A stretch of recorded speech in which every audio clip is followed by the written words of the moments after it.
Bonjour! Le but du tutoriel aujourd'hui est de vous montrer comment faire pour utiliser Word sur une tablette et partager son document avec son enseignante.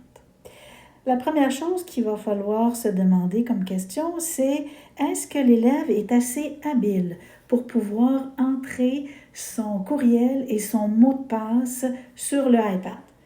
Si l'élève est trop jeune ou n'est pas habile, je vous suggère plutôt d'utiliser Pages. Nous avons un autre tutoriel dédié à ce logiciel. Mais si vous considérez que l'élève est assez habile, mais surtout que le iPad n'est pas partagé parce que l'élève va entrer son code et son mot de passe dans le iPad. Ça va faire en sorte que si on prête le iPad à d'autres élèves, ils pourraient entrer dans les dossiers, dans les fichiers du premier élève et ça, on ne veut pas ça. Pourquoi Word? Bien, parce que Word est le logiciel que nous utilisons un peu plus tard quand il sera plus grand, si jamais on s'en va vers des outils d'aide techno.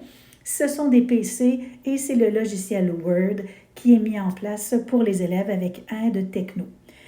Donc, comment on fait? Bien, on va commencer par cliquer sur Word, ici, et la première chose à faire va être de se connecter ici.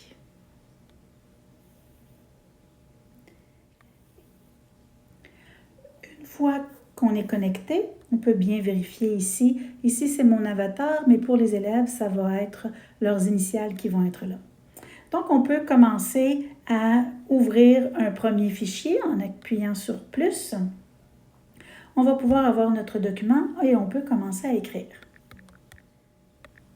Voilà, j'ai écrit mon premier texte, j'ai terminé, j'ai utilisé ma prédiction orthographique. Maintenant, il me reste à partager avec mon enseignante.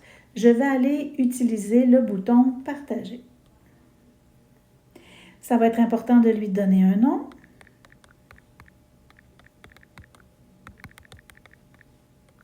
Ensuite, je vais aller choisir à quel endroit je veux l'enregistrer.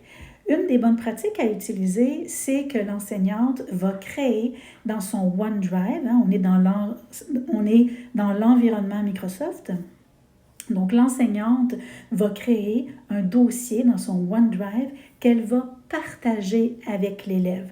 C'est ce que l'élève devra faire, devra aller choisir le bon emplacement. Donc, on clique sur le OneDrive du CSS. Si on ne voit pas le dossier en question, on va aller cliquer sur « Autre emplacement », mais une fois qu'on a partagé une première fois, le dossier devrait apparaître ici dans les favoris. Donc, je vais cliquer dans « À partager avec mon enseignante ».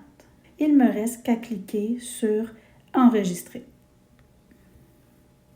Si je retourne et que je vais dans les fichiers récents, maintenant que le travail est bien enregistré, ici, on peut voir qu'il est dans mon dossier à partager avec mon enseignante.